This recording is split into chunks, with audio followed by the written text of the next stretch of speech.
Cox Cable came to town in 1972 and got 5 franchises or city licenses. Davenport and Bettendorf on this side of the river, Moline, East Moline on the other side of the river.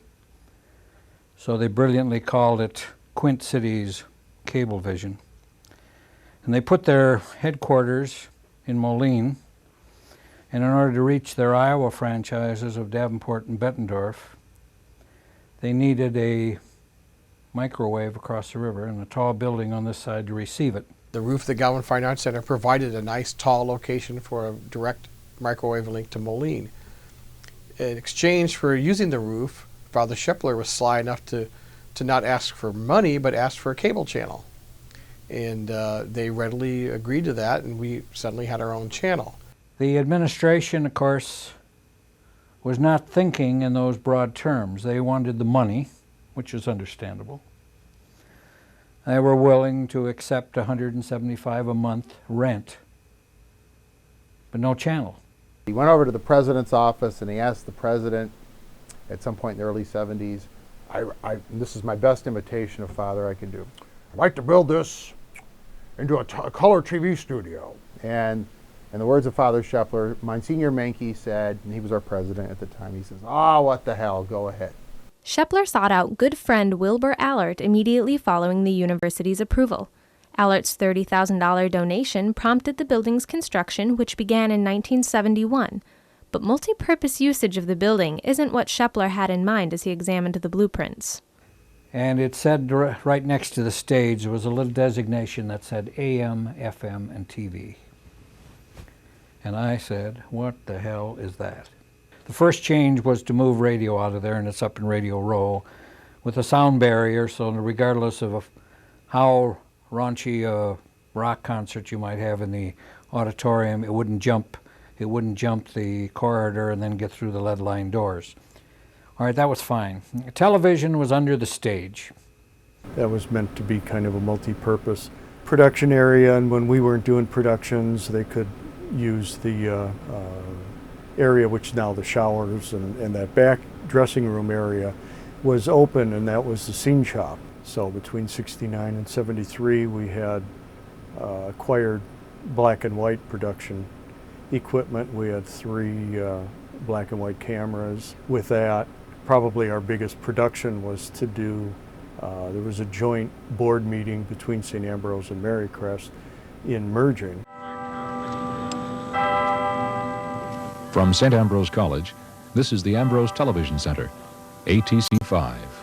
And with new equipment in hand, campus news reports became part of the curriculum. It seemed to me that one of the easiest ways to be able to apply what we learned in terms of doing the production was to put together a magazine type of television program. And so that became kind of part of the projects associated with production class, was to figure out, using, events and activities that were on campus, get those covered, have them edited, and then kind of assemble all of those together into a program. So then we started doing what we called Dateline. It was more of an events announcement type thing, not necessarily. Sometimes it covered some events, but they were done in 2-minute increments. Reporting for Campus Reports, I am Jim Stengel. But what was nice about that is we could update them very often. Sometimes we'd have a 2-minute Dateline that we ran in the morning, and we changed it for the afternoon because we had news to put on. Somewhere in the early 80s, mid 80s, then we adapted the regular weekly newscast format that we still do today. And that's been a staple of what we've done for a long time now.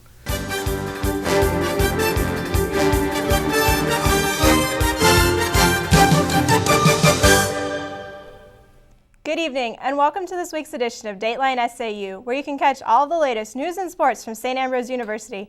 I'm Sarah Clifton. And I'm Cody Keppen. The newscast really requires the students to do a lot. They have to be able to write, they can do talent, camera, edit. They can do that as individuals. It's also a studio collaborative effort. They need to work with others as part of a team, especially when it comes to the studio production of that.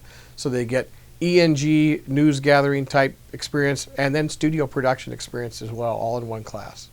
To provide more production opportunities, the live broadcast of campus sports was added to the program. Problem is that at the time when I was a student, the home court for St. Ambrose basketball was at Assumption High School. There was no facility on campus for that sort of thing.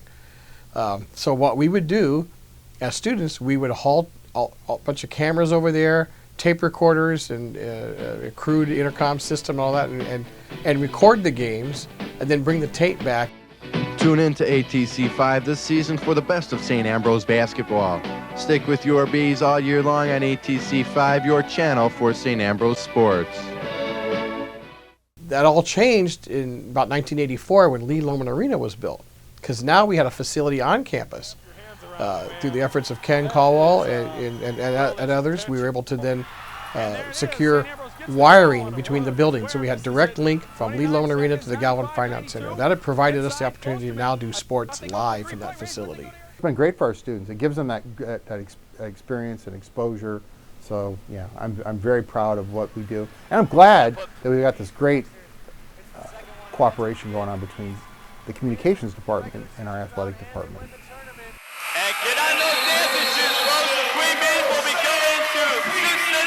The things that we do seem to translate pretty well to what they may end up doing professionally.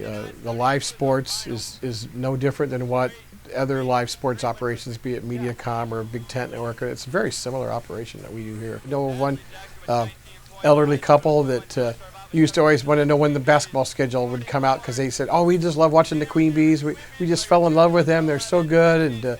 And they had no tie with Ambrose whatsoever, but they said, "Oh, there's nothing else on TV that's worth watching. But St. Ambrose Sports, that's a lot of fun, and you guys do a great job." And I thought that was pretty neat. And that was just a good example of the kind of outreach that broadcast outlets like that provide that you might not anticipate, and of an untold value. You don't know how much that's worth to the university.